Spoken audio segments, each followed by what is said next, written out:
All right, welcome to the Newbo Synth Group. This is our 8th.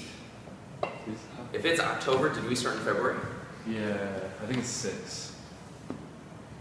10 minus 2. Oh yeah, no, maybe it is 8. Welcome to our 8th Newbo Synth Group. We're really excited to be able to focus just on one person today. He has written this book, which I'm eager to hear more about. And you have copies for sale over here. This is great. And then for people who see the footage online, is there a way that they can connect with you? Yeah, so just find me on Facebook, Dallas Nicholson on Facebook. Great. As of right now, there's no like online portal to purchase the book. I'm just doing orders like old-fashioned Girl Scouts way by hand. You know what I'm saying? Take the check and Great. You know, write it all down. But and if you haven't seen it, Pat sent me over footage of you doing a Rubik's Cube in like 30. Have you seen this? He like has a full-on Rubik's Cube, all messed. Like when I was a kid, I always had to like peel the stickers, and he's boom. So I'm really very curious to see how your mind processes synthesis. It's something that we've been focusing on for months, and I'm very excited. So, yep, absolutely. Thanks for being here. well, thank you guys so much for coming out. Again, like you said, my name is Dallas Nicholson. I'm from Des Moines area, but I went to school at Iowa State for a couple of years. School didn't really work for me in high school. I don't know why. I thought it was going to work for me in college. I was always kind of that kid, that like rebellious kid that was like, I don't need to study. I don't need to do this. I don't need to do that. But I like when I was a teenager, I thought like for sure I was like, the rest of my life I'm gonna write code and I'm gonna like make the world a better place through technology, and like I'm going to do this and that. And I got to college and I realized that like I still have a passion for code and like writing software. It's just the music was the bigger passion, and it took going to college for me to figure that out. So I am a college dropout who, you know, now I do music for a living, and I wouldn't really recommend it to many people, but it's my path and it's what I'm doing. So as you mentioned, yeah, I wrote a book. It's called Introduction to Sound Design Using Software Synthesizer. My motivation behind this was there's really no one in Iowa, Des Moines, that's like really focusing on music education in the niche of EDM. Obviously, you guys here at Newbo Synth Group are like trying to do that. That's fucking great. I think it's awesome. No one really in Des Moines is doing it, except for me now. So, it was kind of a stem out of this. You know, I have big dreams like, oh, you know, I want to be on the main stage, you know, in front of thousands and thousands of people, you know, rock the crowd, whatever. But you know, there's as good as it is to dream big, there is like that sense of reality, like, yo, hey, you have to stay realistic. And I realized I'm probably not going to be making hundreds of thousands of dollars off of performances like the big DJs do. You know what I'm saying? It's just a fact. And then I kind of went a step further and I go, what if I taught the next person who does go on to do that? That could be my legacy. And so that's kind of where I've decided to put things through. So yes, I am selling copies of this book. It's $20. It's 100% independently written, produced, published. Like I just realized the other day, like these don't even have UPC codes on them. Like, you know what I'm saying? Like this is 100% indie project. My mom's the investor. Like she, you know what I'm saying? Like so, when you buy a copy of this, you are like supporting me, and so thank you so much, Russ. I really appreciate it. But let's get kind of down to business. What we're doing over here. Pardon me one moment. Do you mind me asking, I mean, what do you have? Obviously, you've got more of like kind of a tech background, but what do do you have any music background, or did you get into it through tech, or? So I started music in 5th grade. I picked up the clarinet when they were like, all right, guys, 5th grade, we're gonna let you start the school band and whatnot. And so I chose the clarinet, and it wasn't terrible. I didn't hate it, but by 6th grade, I was like, I don't really care about this. And then I can like pinpoint to what's the old TV, not old TV show, 90s sitcom, King of Queens. You guys ever seen that show, King of Queens, with like Kevin, what the hell his name is? Kevin James, whatever his name is. There's one episode where he's a bigger guy, and he's like talking to his wife in the show, and he does like some shit like that. And like I started doing that, and I was like, wow, I like percussion. I like doing this. And so in 8th grade, I joined the school band, and they were like, you realize, like, become a percussionist, you need like 3 years of piano experience, and like it's 8th grade already, like you're pretty late at this. And then they were like, there's only 4 other percussionists in the program. We actually kind of need you. So they made an exception because out of necessity, and that's what it was. That's how it started. I was a percussionist all throughout high school. I freaking loved it. Snare drum, marching snare drum leader in my senior year. Jazz percussion, jazz drums. Oh my God, that's probably my favorite. Do you play a trap set? Yeah. Yeah. And then I went to Iowa State, and I was nowhere fucking close to good enough to join Iowa State bands, nowhere even close. And so I was like sitting in my dorm room one night, and I was just like, man, like all I ever want to do is just like make music. I just want to play the drums. I just want to have fun and like do what really is my heart's calling. So that's why that was kind of where I decided to like focus my time into music, and then it started affecting my studies. So I was like, well, studies, see you later. And so here I am now. So quickly, before I talk too much about myself. So we're gonna go through. Hello, welcome. No. If you don't mind, could you write your email address and name on that piece of paper, if you don't mind? This book's got 8 chapters. We're just gonna go right through the book. I'm just gonna go right through the book. There's digital content that comes along with it that I'll have to send you a link to download it. Okay.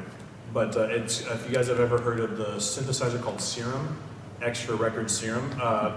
There's a number of presets that I made that go along with it. So like in the chapter, it'll be like, hey, refer to preset number such and such for a demonstration of the last paragraph we just talked about. You know what I'm saying? So it goes through and like explains the things that are happening in practice on the Serum synthesizer. So for this, we're going to go through lessons 1, lessons 2, and then we're going to jump probably to lesson 4, and because lesson 3 is a little bit dry.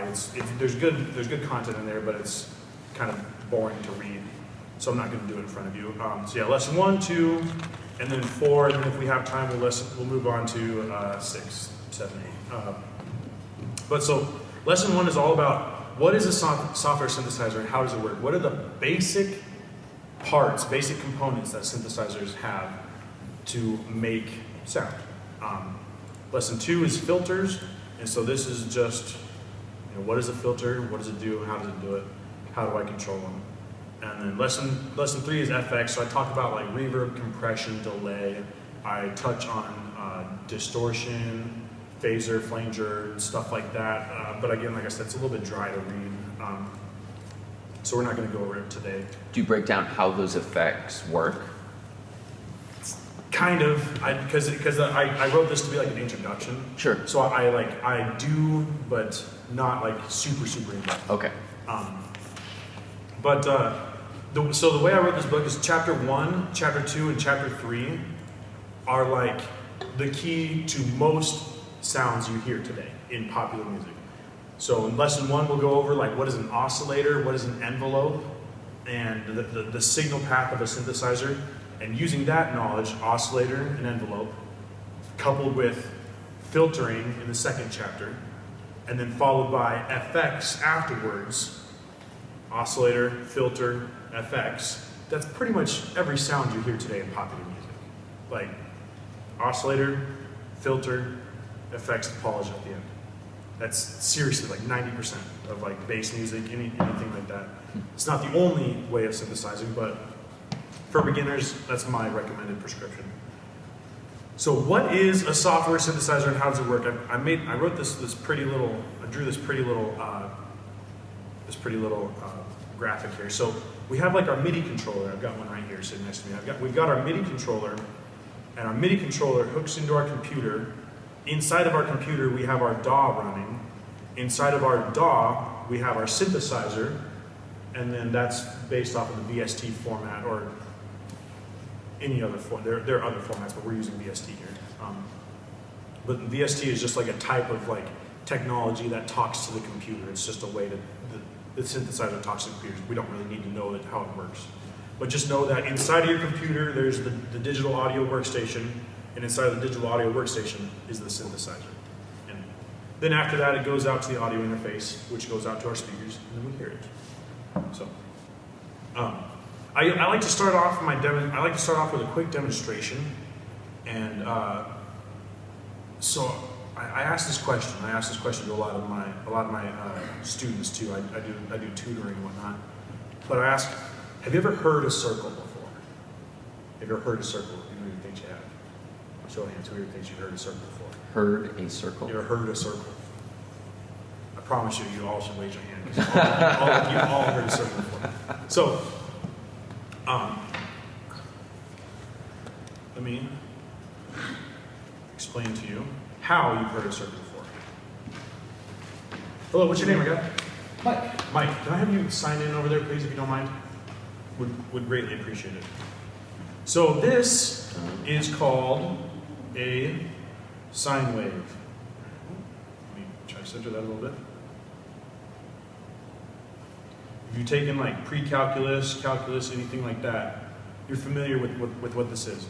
So this on the right is the sine wave. On the left, of course, this is a circle, but this is what we're interested in right here. So any dot, any point on the circumference of a circle, its position along the XY axis can be described using this wave right here, this sine wave. Does anyone have any questions about this quick graphic? The position of the dot on the circumference of the circle is expressed using the sine wave. So if I make my synthesizer play this sound, this sine wave, you're hearing a circle. You're hearing my speakers. You're hearing my speaker cones move in perfectly circular rhythm periodically. So I'm going to demonstrate that to you real quick. So you'll see here. I fucking love that you guys use this oscilloscope. That is amazing to me. So you'll see our sine wave.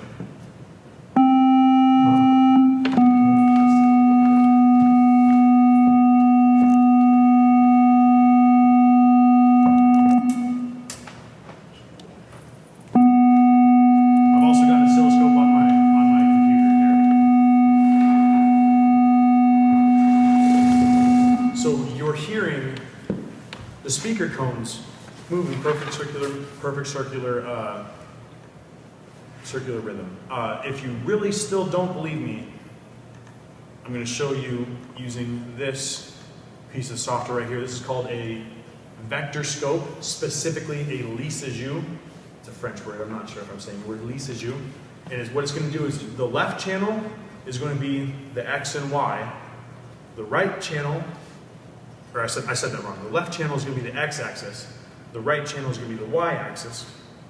So if I play two sine waves at the same time, slightly different frequency, slightly different phase, you'll see them on our vector scope.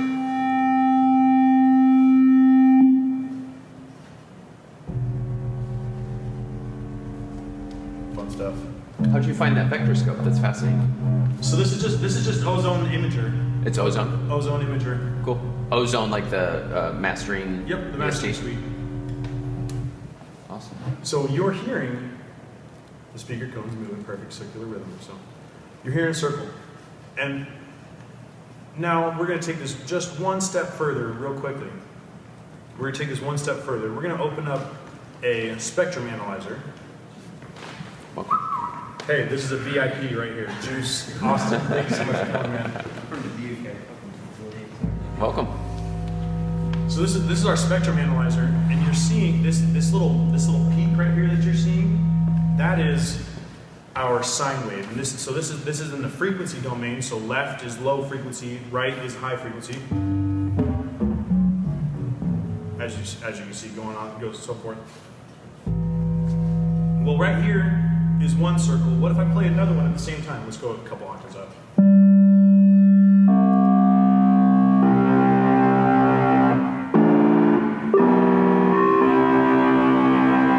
So that's going to be like your major chord right there. So you see there's three circles. There's three circles playing at the same time.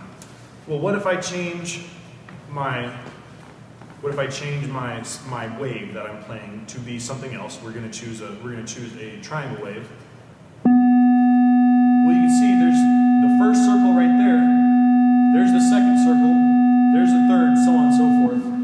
So what does this mean? I just saw I played three circles on my keyboard, but then I played in the next demonstration I played only one, but there was multiple circles in there. What does that mean? Well, that means that each one of these peaks right here is their own circle. And if I was to go through and separate all of them out to, here's the fundamental circle, here's the one above it, one such and such, and I was to play them all back together at the same time, well, I'd have that sound. I'd have that sound back. So what that means is that this is a very fundamental fact about digital sound and sound in general, is that each and every sound you've ever heard can be broken down into a finite number of sine waves that they're all playing a different frequency, they're all playing a different amplitude, but you can break them down into that. That's a very fundamental fact of digital synthesis and digital sound and everything, is that you can take a sound, break it up into its frequency components. I'm going to use that term a lot, frequency components. You can break it down into each of those little ones and play them all back together. You're going to get the original sound. Fundamental fact of synthesis right there. So frequency component would be each of those circles in the triangle wave. Yep. So each peak is its own component. Is its own frequency component, its own harmonic, Great. its own partial, something like that. And if I was to break each of those out and isolate each of those, and then play them all back together at the same time, you get the sound back. Anyways, so that's my fun little demonstration for the beginning. Let's go ahead right into the book. So what is, back to the question, what is a software synthesizer? How does it work? First paragraph here. A typical software synthesizer is comprised of a number of oscillators which may or may not have their own individual envelopes, one or more LFOs, and possibly a digital effect or two. So we're gonna go ahead and define all those words out here in a second. So first off, whenever I say the word signal, I'm talking about sound. I say anything. Signal, that's sound, it's all kind of ubiquitous, So any kind of electrical impulse that contains information, in our case, information is sound. So what is an oscillator? This is where the sound begins. So this is like, if you think like this is the spark, you know what I'm saying? This is where the sound starts. In an analog synthesizer, a hardware synthesizer, like you guys are probably used to playing around with, it's a literal circuit. It's a circuit. There's some kind of input information that's telling you what frequency it's going to play, how loud, etc., all this stuff. But this circuit, it's got an output, and it's going around and around and around, and it's the voltage of the output is going up and down just like this, just like you can see right there. So in the hardware world, our oscillators, they're circuits that just go really, really, really fast. And is it an actual spinning? Or is it an on-off oscillation? Some sort is of it like the electrical impulse? Yeah, it's like the I'm not a hardware engineer, I'm an electrical engineer, I'm sorry, but it's like some kind of it's a repeating circuit. It's going back and forth. It's almost like an electric guitar signal from the vibration of the string that goes around the coils. Well, so in Yeah. the case of a guitar, the string is the oscillator. Yeah, That's okay. instead of our circuit, the string's the oscillator. That's the thing that's going like that, and then the pickup is getting it, and then it's going out to the amplifier, out to our ears. Well, that's why I think on a guitar pickup, that's why if you make a homemade one, you have to wrap it many, many times because that electrical signal just going straight on a piece of wire doesn't really do anything. But if it goes thousands of times around, it creates the electrical signal. I wouldn't be able to verify that information, but it doesn't sound wrong. That's what it's kind of, I'm no expert by any means, I'm a drummer, but that's kind of what I've learned. So I'm gonna define frequency here. I'm sure all of you kind of are familiar with the term frequency, but frequency is a measure of hertz. This refers to how many times per second the signal repeats. So back to our oscilloscope. So like how many of these up and down peaks, how many of them happen per second? So if there's 40 of them per second, you call it 40 hertz. There's 40 repetitions every second. So. And you can look at the frequency using this analyzer here. I'm going to go back to a regular old sine wave. So I can look on my thing. It's kind of small. I'm sorry for you, but it says like 220 hertz. I can look and see. Okay, hey, this is 220 hertz. Oh, this is such and such. So we can typically humans. It's kind of varies on age and like each person, but typically 20 hertz is the lowest we can hear, and 20,000 hertz is the highest we can hear. 20,000. I'm talking about 20,000 repetitions every second. Think about that's a lot. So, but we can hear it. I have a question with Dan. Does that translate to the actual oscilloscope? Is the frame of the oscilloscope show like the number of peaks? Is it Would literal? that be the number of peaks in a? No. Is it representative in any way? Like, is it divided by 4? We can adjust You can just. Oh, kind of the zoom. Yes. So you've seen a preview. Okay. He's adjusting the window, so it's like talking about like he's adjusting like the amount of time that's being shown on the Yeah. thing. Right. So this delay is set to. And is that One window a millisecond. time measurement? Like, That's 1 millisecond. You're oh, seeing so right it now. does say 1 Yeah. millisecond. Okay, that's great. So this is saying there's like how many of those? Per millisecond. Yeah, it'd be 1,000 Yeah. times that. Yeah. Wow, Yeah. that's cool. Yep. So does anyone have any questions on like what's an oscillator? What is the definition of frequency? Anything like that? I tend to get short on time. So if you have any questions, please let me know. Otherwise, I'm going to kind of move through some things so that we can get as much as we can. So, what is an envelope?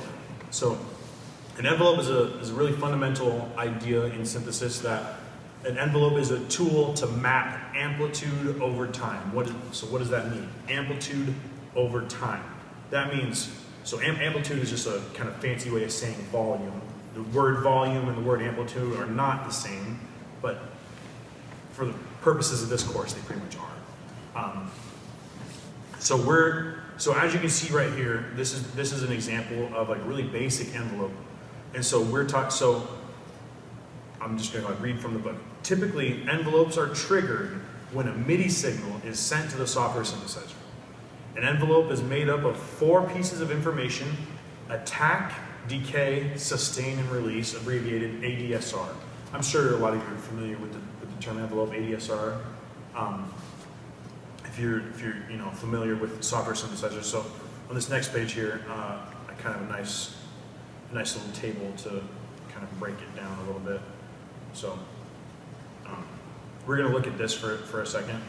Attack, decay, sustain, and release. So attack is a measure of time.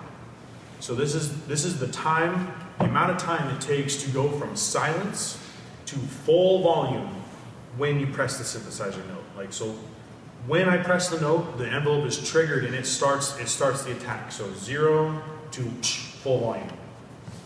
Decay is another measure of time. This happens after the attack. So once the signal goes from 0 to full volume, then the decay begins, the decay phase begins.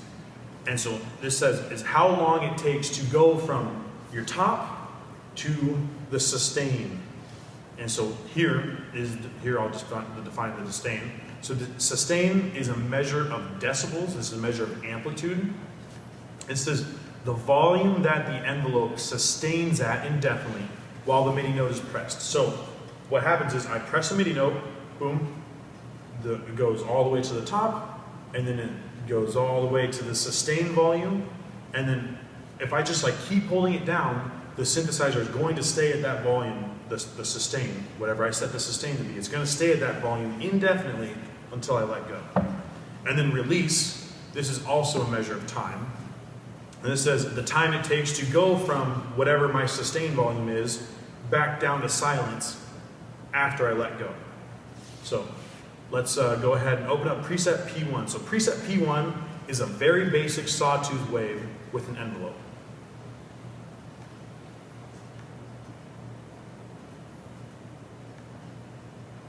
So, everyone able to see that? So we have our oscillator A turned on. Oscillator A, I can see it's playing a saw wave. And so here's our envelope 1 right here. So you can see it's kind of got that same shape as the figure in the chapter. And so down here are our controls for it: attack, decay, sustain, release, right there. So you see I have attack set to about 1 second. Decay is set to 1 second. Sustain, -12 decibels. Release, 1 second. So when I press this note, when I press a note, it's going to take 1 second to go from silence to full volume, and then over the next 1 second, it's going to go from full volume to -12 decibels, because that's what I set the sustain to be. And then it's going to hold at -12 decibels until I let go. When I let go, over the course of 1 second, it's going to go from -12 decibels down to silence. So I'm going to go ahead and press.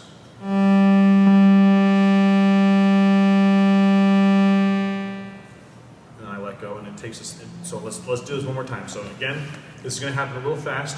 And take 1 second to go all the way to full volume, 1 second to go to the decay or to the sustain volume. And then when I let go, it'll take 1 second to go back to silence. It's sustaining now. And then I let go, and it takes 1 full second to go back to silence.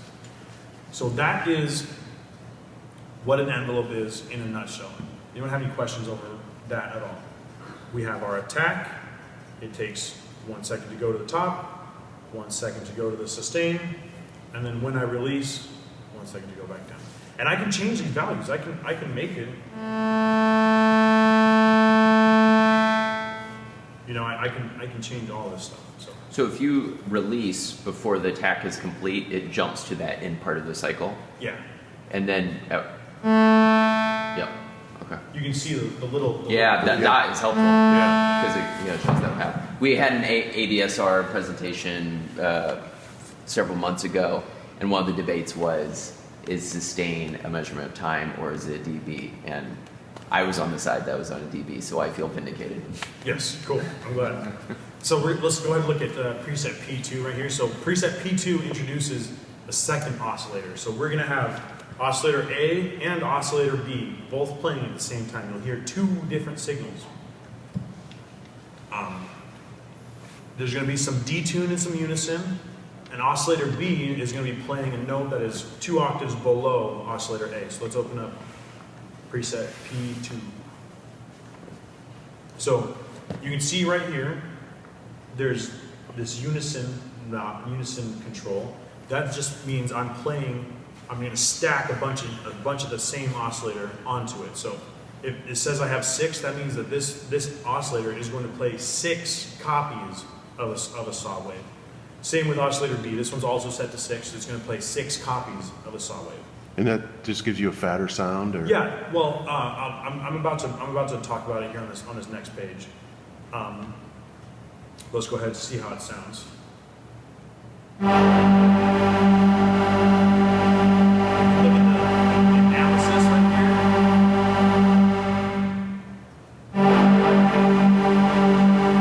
So remember what I said. Each one of these peaks on here is their own. They're their own sine wave. You know what I'm saying? So we're hearing all of this.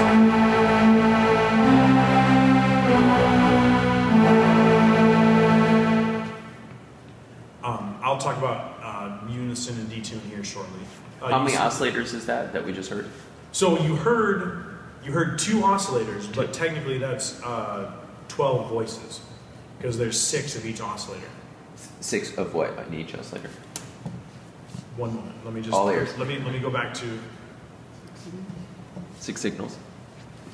So unison refers to a control on an oscillator that allows the oscillator to stack multiple copies of itself together, each with a slightly different frequency. This is called detune. The frequencies are slightly different. They're detuned from each other. This causes a phasing effect that gives the signal stereo width rather than just being a mono synthesizer. So instead of hearing the same synthesizer or the same signal out of the left channel and the right channel, the left channel and the right channel are going to be slightly different, and it's going to create that stereo effect.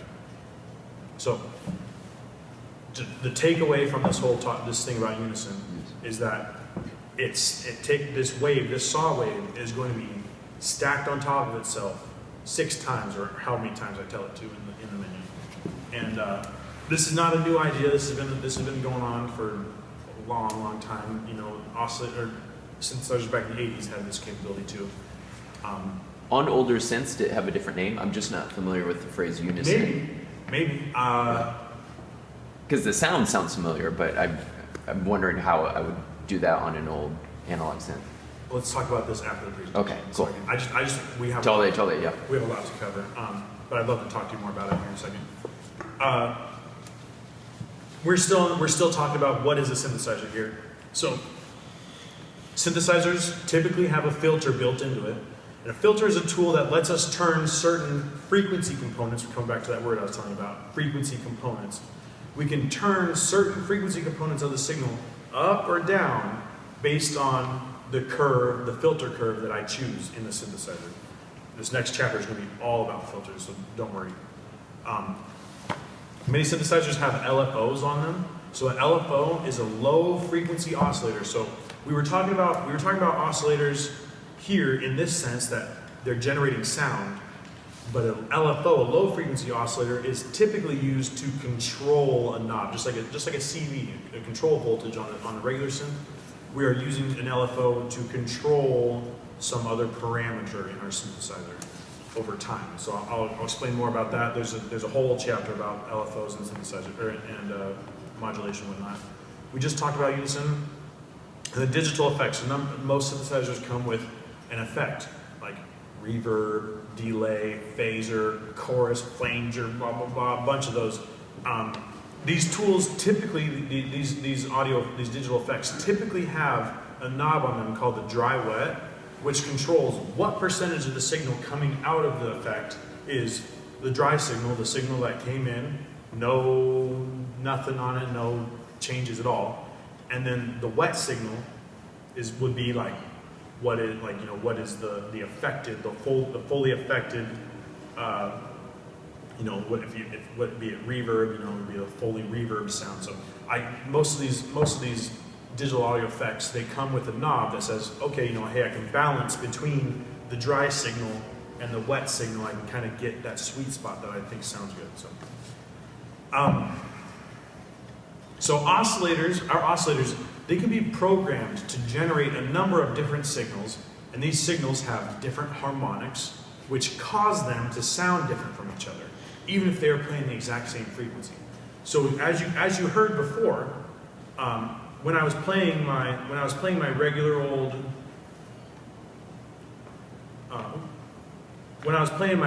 sine wave, we can see it's only got the one peak. right? On our frequency analyzer. But if I change to saw wave, and I'm still playing the same note, this is still the same frequency. All of a sudden, it's got this stuff on the top. Well, these are called harmonics, and they are a physical phenomenon that I'm gonna be honest, I don't really quite understand. I understand how they work. I don't really quite understand like why. I know like it's just kind of one of those things that like it kind of is. It's a physical phenomenon that like when different things in our world vibrate, they vibrate in different ways, and this gives them harmonics. So our perfectly circular vibration gives us our familiar sine wave. Well, some other type of vibration gives us our saw wave. Even if I'm playing the same frequency, I'm still going to play the same note. These two signals are going to sound different than each other because of their harmonic content, the stuff that happens above this. So real quick, I'm going to introduce you guys to the idea of a fundamental frequency. So if I press if I play A, the middle A,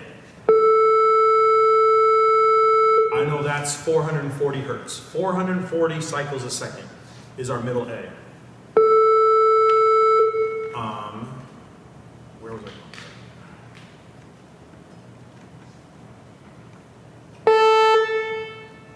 Oh, yes, I was talking about the fundamentals. Sorry. So this sine wave is oscillating at 440 hertz. We're going to call this our fundamental frequency. Well, when I change to my saw wave, I still have this fundamental of the 440 hertz, but everything above it is the harmonics. And so when the fundamental frequency of two signals is the same, we call that they're playing the same note. They're playing the same pitch because their fundamentals are the same. Even if their harmonic content, the frequency components above the fundamental are different, they're still playing the same note because the fundamental is the same in both signals. Does anyone have any questions about that idea of fundamental frequency? There's the frequency, that's the note, the pitch that's playing. Even if I play a different signal wave, you're still hearing that as the pitch. Is the fundamental frequency always the loudest? Because I saw that slope as the decibels went down. Very, very good question. Very good observation. Yeah, it can be. Sometimes. Are there instances where the harmonics are louder than the fundamental? Yeah, okay. There are. It happens a lot when you're distorting things. So distortion is all about adding harmonics to a signal, and a lot of the time when you distort, you'll find the fundamental goes down. A lot of times when I'm like producing my own records, I'll have a subwoofer, a synthesizer that's just playing subwoofer frequencies, and if I go to distort that, I'll see that my fundamental will kind of go down compared to my frequency components on top, my harmonics on top. Let's move on here. So we're going to talk about, I'm just going to talk quickly in the book about the sine wave. We already talked about the sine wave. The sine wave has only one harmonic in it called the fundamental frequency. We just talked about that, which is the most basic example of simple circular motion of a speaker cone over time. That was kind of my demonstration at the beginning, so we're not going to go into that too much more. Here's a nice little view of all the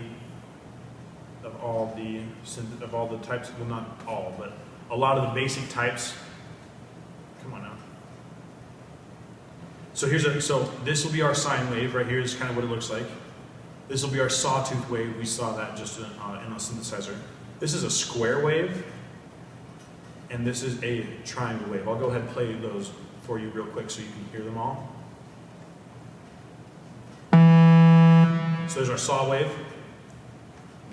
This will be our triangle wave. Notice how it doesn't have like a ton of harmonics, but there's still harmonic content in there. Makes it an interesting sound. And then here will be our square wave.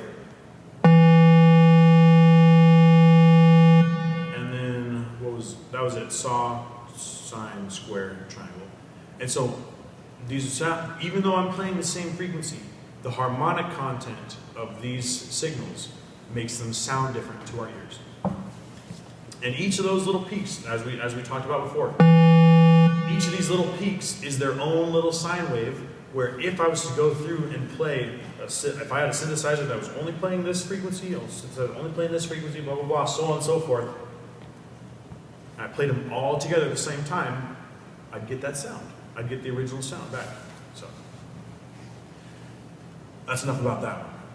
Chapter 2, what are filters? Oh, I didn't know I could do that.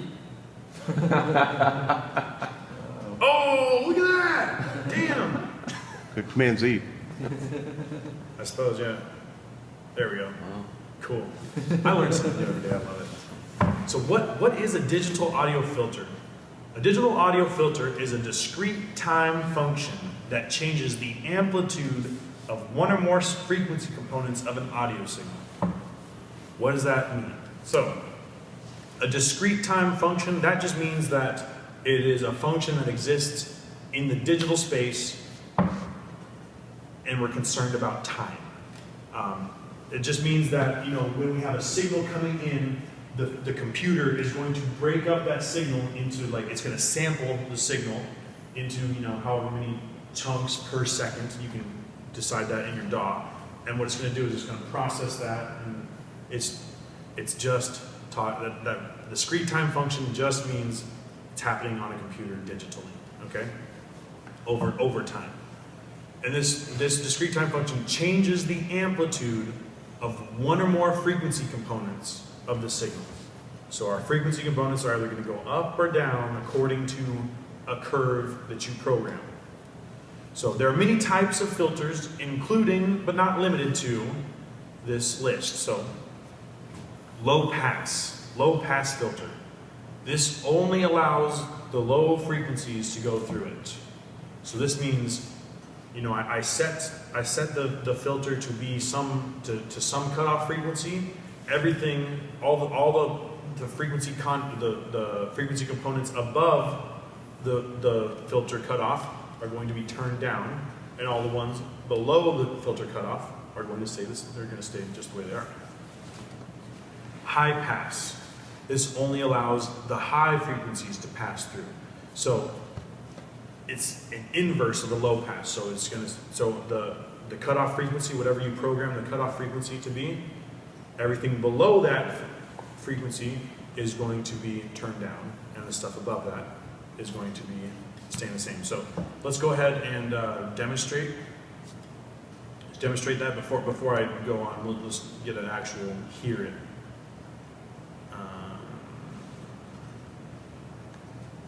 So this is an example of a low pass filter. So we heard, I'm gonna turn off the filter just for a moment. I'm gonna turn it off, and we're gonna listen to, there's our signal, regular old saw wave. We listened to that just moments ago. Turn it on. It sounds like the high frequencies have been turned down. So here's our cutoff knob. If I turn this, you'll hear what's happening.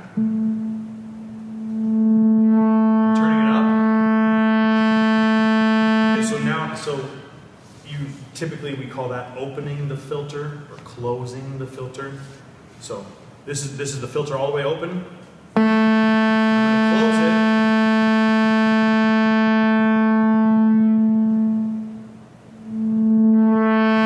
to close it. Just like that. Does anyone have any questions over what I just did right there? I have a low pass filter. I'm playing my saw wave through the filter. It's routed to go from the oscillator through the filter and then out to the speakers.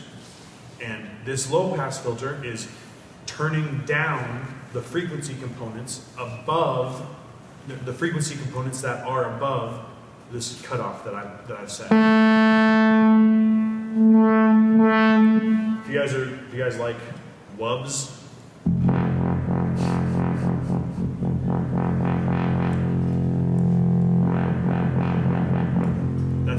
that's like a basic, like most basic wub you'll ever hear. Just low pass filter opening, closing. That's what happens when I go with my mouth. When I do that with my mouth and my cheeks are creating a low pass filter naturally. No, I'm not Yeah, kidding. It's like, no, this is what's it's- happening. It's fucking cool. You're a guitar player. Your wah pedal, that's a low pass filter. It's really cool to watch on the oscilloscope because you start with a very sharp waveform and it just smooths out.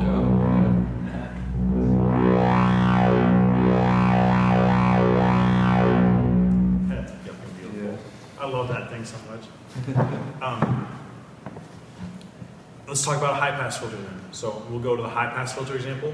So this is still a saw wave.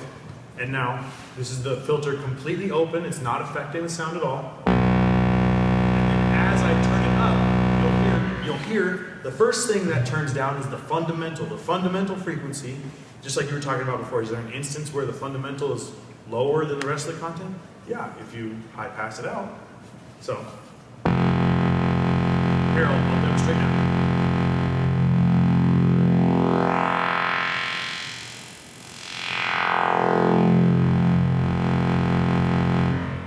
So does that make sense to everybody? As I turned up the cutoff frequency, I'll define that word cutoff frequency. As I turned up the cutoff frequency, it started to turn down the stuff that's happening below it. One more demonstration. Let's look at it, or I should say one more time. Let's look at it on here. So there's our fundamental, right? As I turn this up,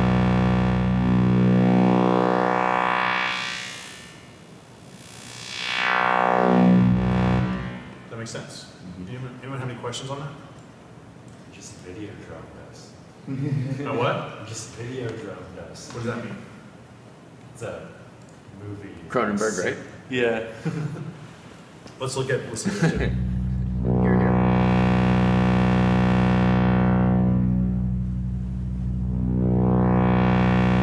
Everyone's seeing what happened. So I went back to the low pass filter. Everyone's seeing what's happening in the frequency analog. As I do that, the frequency components above the cutoff are being turned down. It just reduces the dB. I mean, it's just literally lowering the Yeah, amplitude. lowering the volume. Yeah, Cool. Yeah, exactly.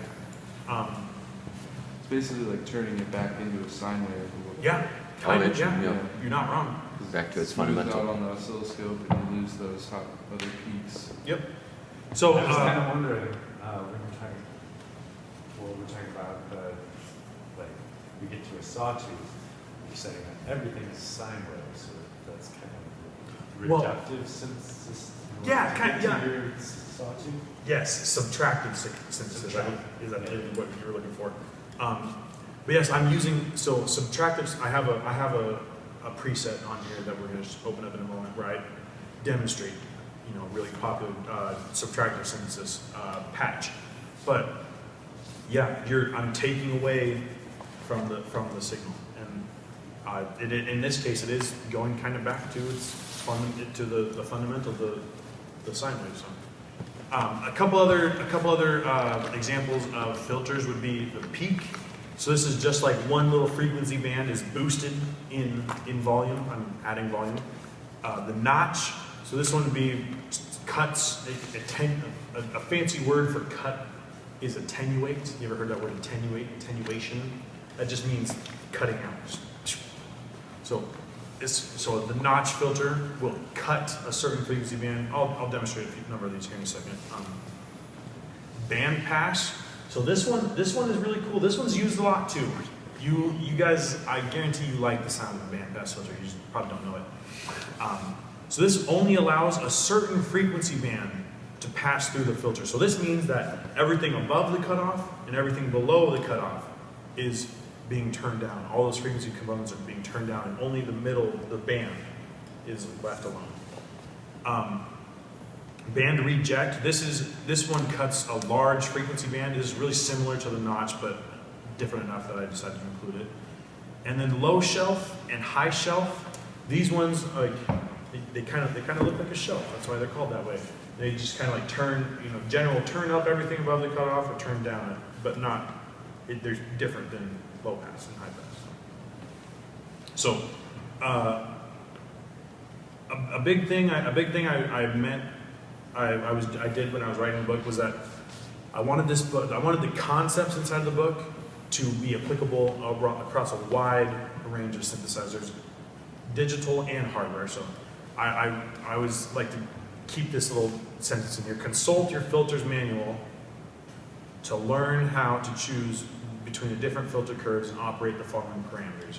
Because each synthesizer is going to be different. Yes, I taught this book using Serum, but you don't have to use Serum. These aren't applicable just to Serum, these ideas. But so some common parameters that many digital filters have is as are following. So cutoff frequency.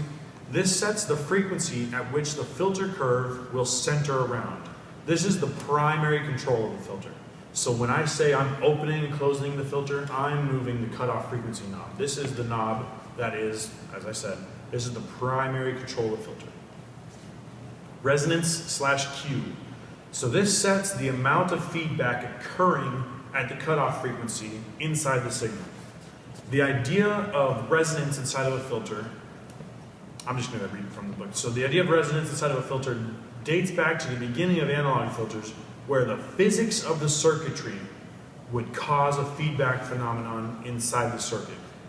There's really no way to get around this. You know, in the physical world, obeying laws of physics, there was always going to be some feedback inside of the filter circuit. It's like I said, it's just a physical phenomenon of the electrical engineering inside the circuitry. In the digital space, we actually don't have to abide by these rules. We don't have to have a resonance or so-called Q inside of our digital filters.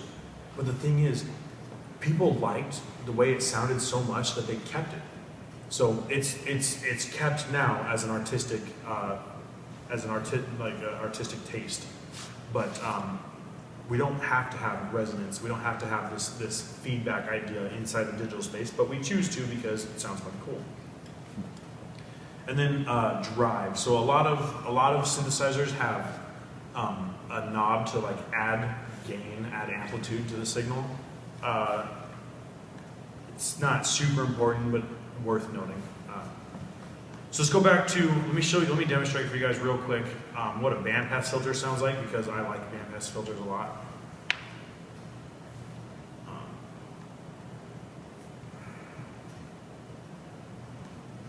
Tight. So go ahead, look at the frequency.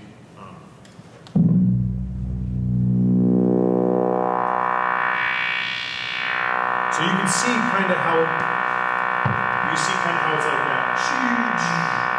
Everything below and everything above is taken out.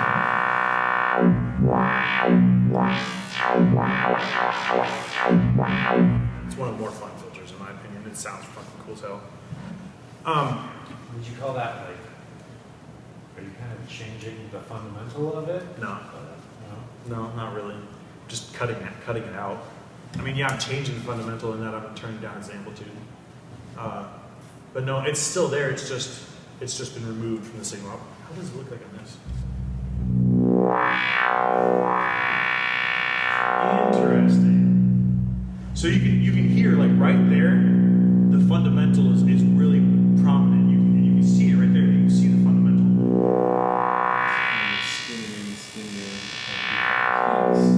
Yeah. Very interesting. I like this thing so much. Yeah, the rest of that stuff's kind of not super important. So, does anyone have any questions about the idea of what a filter is? So, a filter, it's all about turning down or turning up the different components inside the signal, and we use these because it gives us like an expressive dimension to be musical, to be interesting, to be creative. We can change sounds drastically using these filters. Oh, look at that! So it kind of takes a slice, almost like a piece of cake, out of the larger waveform. It takes like a slice out of it. I like the way you said that. That's what the filter would do. Okay. Well, the bandpass filter. Because Okay. it's only allowing one band, one frequency band in the signal to pass through. Band pass. So that's the end of chapter 2. By this time, I'm usually getting short on time. So, what do you know? We are getting a little short on time. So, I don't really have a bedtime, so we can go as long as you guys want. I don't care. I want to respect your guys' time. I want to, you know, I know all of us are busy individuals, so I'm going to go ahead and I'm going to talk maybe about one more chapter. Let's talk about modulation and LFOs. So, in the context of music production, modulation refers to any time a parameter of a device is changed over time. This could be the wavetable position on the knob, or the wavetable position knob inside your synthesizer, or maybe you're opening a low-pass filter over time, or maybe you're adjusting the dry-wet of a reverb plug-in over time. Any of these are called modulation. I'm changing the value of a parameter over time. And we do this because, like I said, with filters, it gives us a new dimension to be musical. It gives a new dimension to be creative and interesting. So all of those above mentioned were examples of some sort of modulation. Unfortunately, so as I write here, every DAW works differently. And so therefore, the process of recording and drawing modulation will be different across platforms. And you'll need to consult your digital audio workstation's manual on how to do this. I'm going to show you guys how to do it in Ableton. Ableton's pretty straightforward and easy how to do it. But so, if I'll go ahead and close this here. So here's Ableton. Here's my arrangement where I can create things. So I'm going to create a new MIDI clip so I can draw MIDI information. I've done that just there, quick command.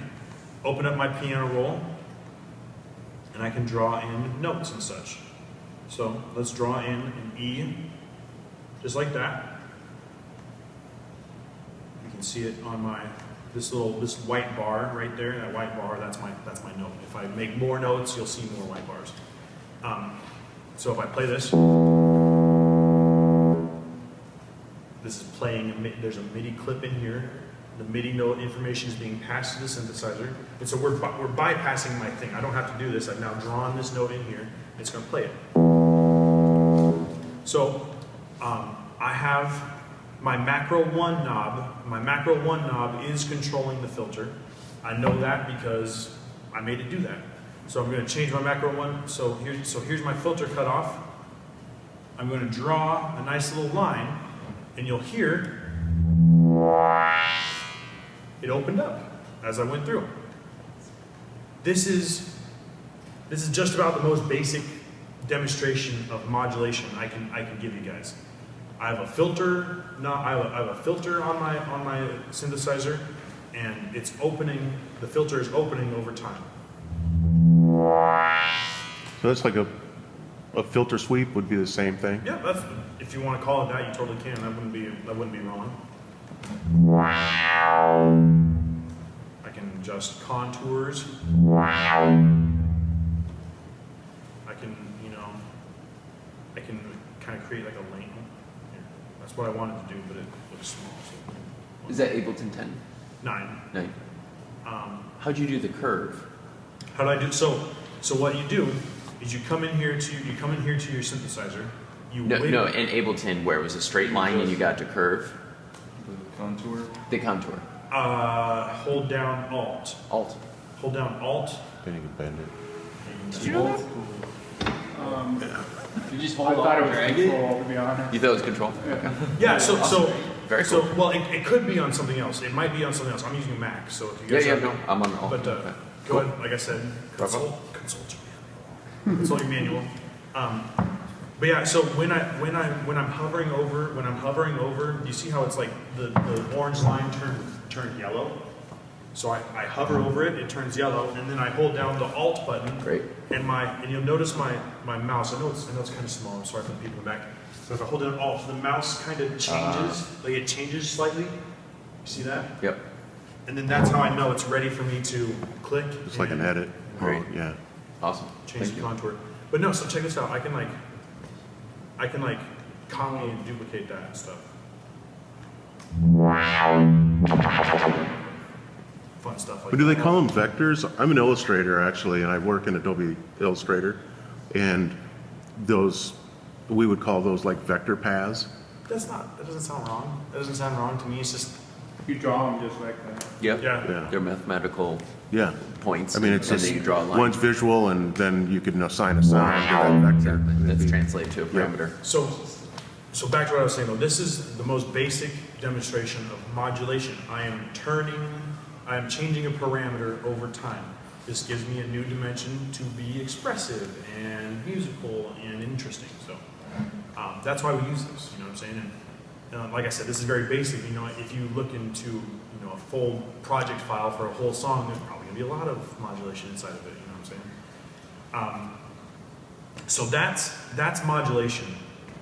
Let's talk about LFOs now. So LFOs, these are our low frequency oscillators that I was talking about before. Let's go ahead and read the paragraph I have about LFOs.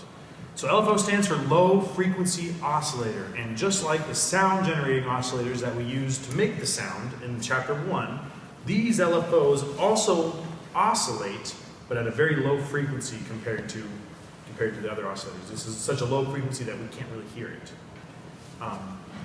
Many synthesizers have built-in LFOs that you can assign to modulate parameters in a sense. So now, the idea is I'm not drawing a curve in my digital audio workstation to modulate these parameters. I'm now assigning an LFO to modulate the parameters periodically. Like when I say periodically, I mean like regular, like over time. Like it does it once, and then it goes back and does it again, and then it goes back and does it again. You know what I'm saying? So on and so forth.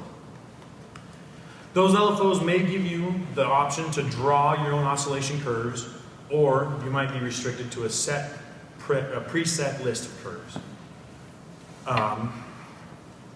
So what did I say here? LFO.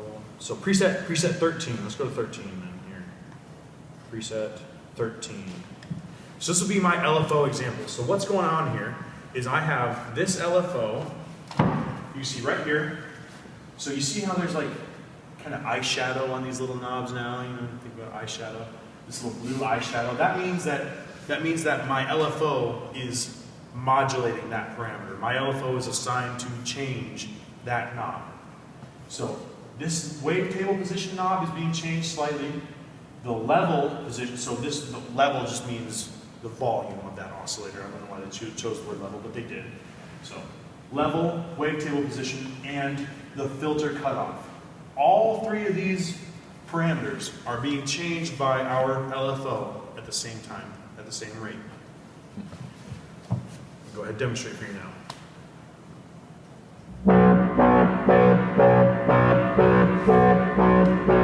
See, as it goes along, I know it's a little bit hard to see, but there's that blue line that's like showing you the phase of the LFO, like where it is inside of there. Kind of see it. So what's happening is all of these things, they're going up and down, up and down, up and down, just like that. And I can change these. I can change the LFOs inside. I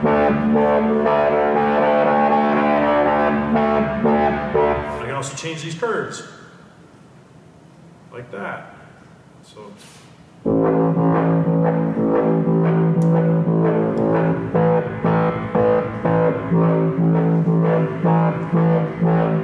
like that. I can draw this to be anything I want. I just chose a sine wave, but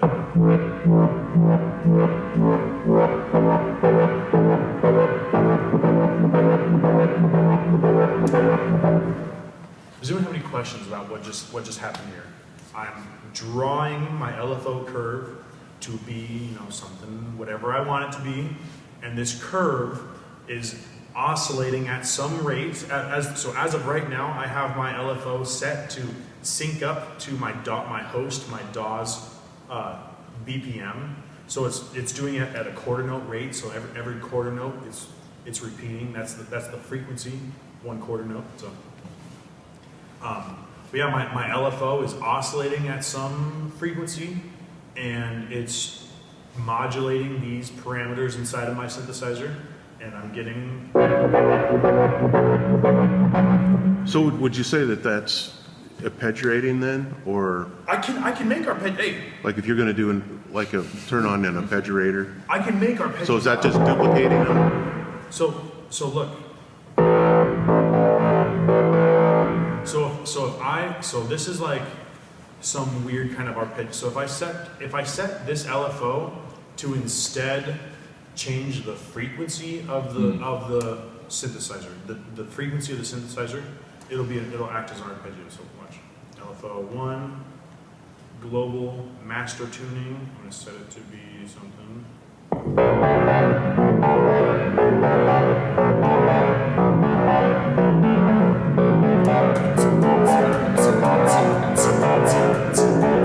Yeah, you know what's up. Someone give me a microphone. Yeah. So, yeah. So it was kind of like an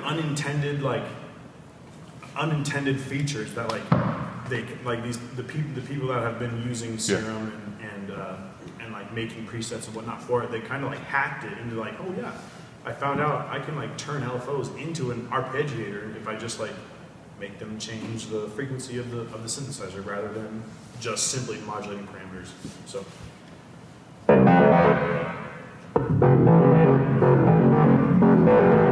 Cool stuff. And that's really cool because then is it still targeting all the other things also? Yep. Yeah. Yep. So then it's like basically syncing your arpeggiator, so every note in that is getting its own little sonic treatment. Mm-hmm. Exactly. 100% right. So just subdividing it down and running that process on these smaller slices. And like I said, I can change this to be so many different things. Like I can. My favorite one though.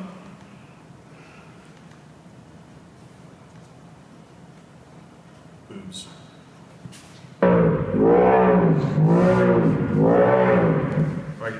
So that's what boobs sound like. It's lopsided boobs or something. Maybe you got one that's like that.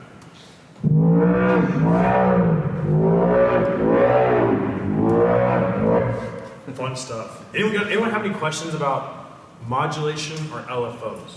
So to recap what we did this chapter is we learned that we can change parameters over time for the purpose of being expressive, being musical. And we can also change parameters over time, repeating using LFOs to, again, be expressive, be musical, be interesting. We don't want just to hear the same sound all day. So, any questions about this? I'd say right about now, we're probably at our time limit, unless you guys want to keep going. I don't care. I'll keep talking. I don't care. I'm trying to be respectful of your guys' time. I know I have to head to Iowa City. Yeah, that's cool. that was a lot of good information, though. That was. Do you have any like cool presets you could show off? Yeah. I'd also love to show off some songs too. Yeah. Yeah, show us some of your stuff. Let me go ahead and show off. I just have like a bunch of shit. Actually, you know what? I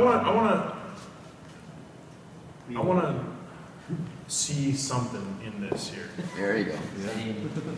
So check out this. I think that's our official mascot now. Yes. Is that So here we've got a nice sine wave. I'm going to add some harmonics to it because I know how to do that.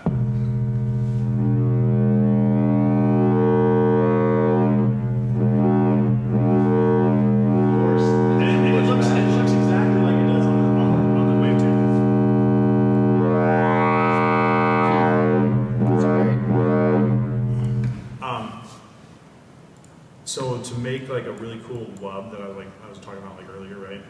So what I would do is I would get this envelope. I would make kind of like a one-shot envelope, and then if I take the envelope, so I'm going to click and drag it over to my knob that I want to change. I let go, and now the knob's got eyeshadow, that means it's being modulated by the envelope.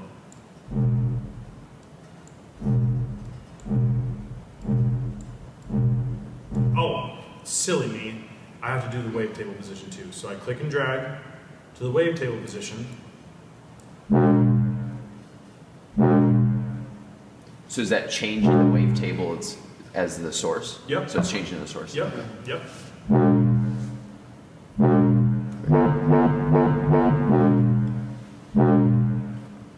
And is that just a sine wave? And it's Well, so I know it's going through modulation, but so look. I'm gonna go ahead and turn off, undo some of the stuff I did. That's really sweet that you can just click and drag. yeah, that's cool. Stuff. That's awesome. Yep. I've never seen that before. Digital synthesis. Yeah. As opposed to having tangled So let's go ahead and look at our frequency analysis like we were earlier. Let me just do this. So now, do the operation. So I can do that, right? All right, cool. I can. All right, sweet. So here is just our sine wave. There's our one peak like we know. So this wavetable, because I know the wavetable is called FFT add seconds. So this means it's going to add. So if you guys are familiar in like the music, like, sorry, familiar with like scale degrees, you guys ever heard of scale degrees? The first degree of the scale, second degree of the scale, third, fourth, blah, blah, blah. So you remember scales from music class? C, D, A, G, B, C, what was that? C, D, E, F, G, A, B, you know, all the way up the scale. So if I'm playing an E, a second above the E will be F, and a second above that is such and such, so forth, blah, blah, blah. So.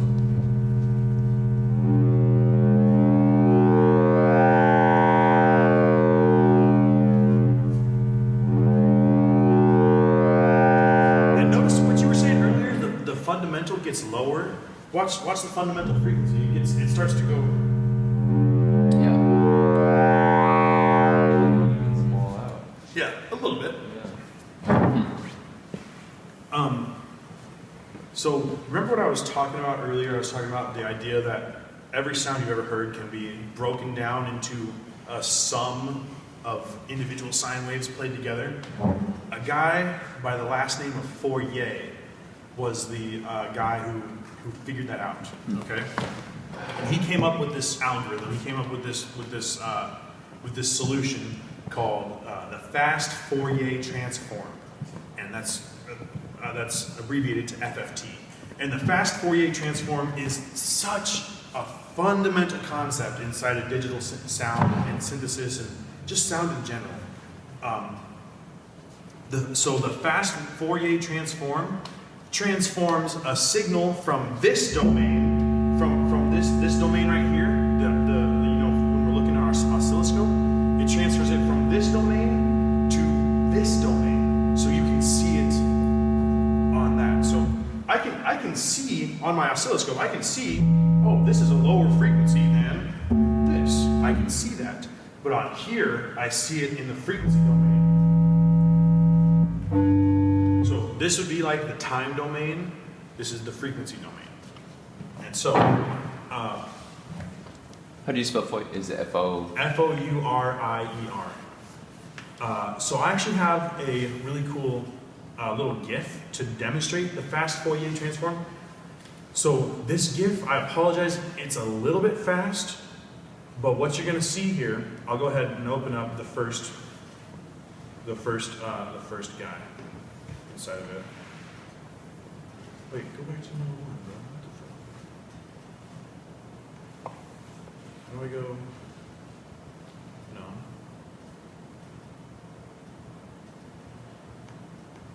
Holy cow. So here is, this looks a lot really similar to what I was just playing right there. Right, doesn't it? It looks pretty similar to that, not exactly. But what's going on is we're gonna call this guy F. We're just gonna call this signal F, okay? And then I'll play the whole GIF for you in just a moment, but it goes a little fast. You know what? I'll just play the whole GIF for you, and when it goes fast, I'll go ahead and jump back to. So here's our signal F, and the blues, all the blues, these are our sum of frequencies that make up F.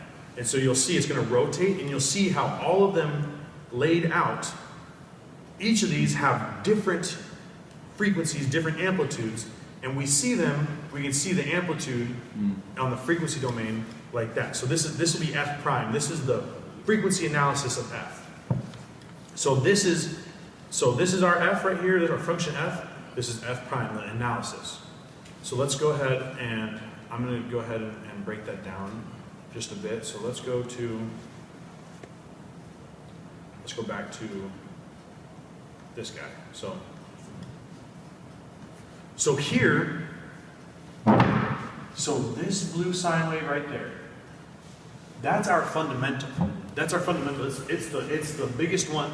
That's the one that's giving it the general shape of up, down, up, down. That's our fundamental frequency. It's kind of defining the extremes. Yep, kind of. Yeah, that's a good way to put it. And then so there's our fundamental. And as we go up, it's got the other sine waves that are all different frequencies and different amplitudes. Each and every sound you've ever heard can be broken down in such fashion that I can turn it into my sum of the components, sum of the frequency components, to get back to this. Let's go ahead and watch that GIF one more. Oh man, I fucking love watching That's this. a great GIF. Yeah. Let's go.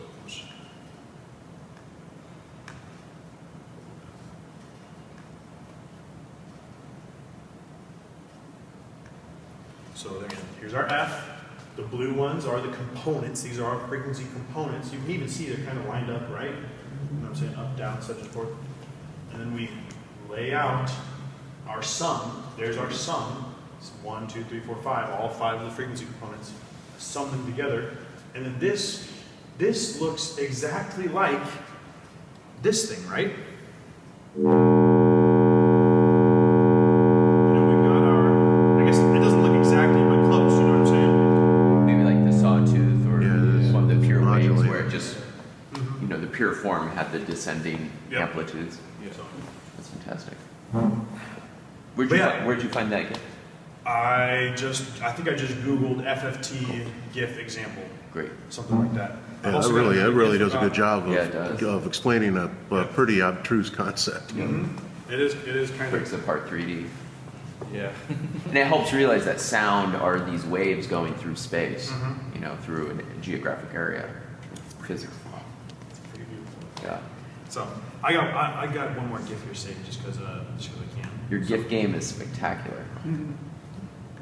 So this will be like an example of destructive interference. Anyone familiar with the term destructive interference? So if I have, well, this is actually demonstrating destructive and constructive interference. But so the idea is I have this sine wave right here and this sine wave right here. They're slightly different in frequency, or I guess or phase. Frequency or phase could be different in this example. But you see when the peaks line up, this gets bigger, and when they line up, they cancel out. So the peaks are lining up, and then the peak and the trough line up, and it cancels out to nothing, but only for a moment, and then it goes back. So this is the idea of like when you hear like what you know, like when you see like a sci-fi movie or like a military movie, and they go, oh, the enemy is jamming our radar, blah blah blah. You know what I'm saying? They're like destructively interfering with the signal, you know what I'm saying? They're giving it like an inverse signal so that you see, oh, I can't see anything. Oh, but then there it goes back, and then they come together to construct, and then that's where this point will be where they destruct. It's fully 100% destructive interference. So Is that how noise cancellation Yeah. works? Yeah. kind of, yeah. You can do Yep. octopractice that way if you use the instrumental and reverse the polarity. That's how a radar jammer probably works too. Yeah. The instrumental will be thankfully double. Start jamming some radar after this. Polarity on the instrumental. That's great. So Any questions about anything we talked about today, guys? I don't want to keep you guys too much longer. It's like visual trigonometry. It's Yeah, pretty really. cool. Yeah. I know, isn't it? Yeah, I wish you were my math teacher Yeah. in high school. Well, actually, they should teach trigonometry with sound Sound, samples. I mean, yeah, 'cause absolutely. it's a good way to grasp it. Music is Absolutely. Yeah, it is. It's very mathematical.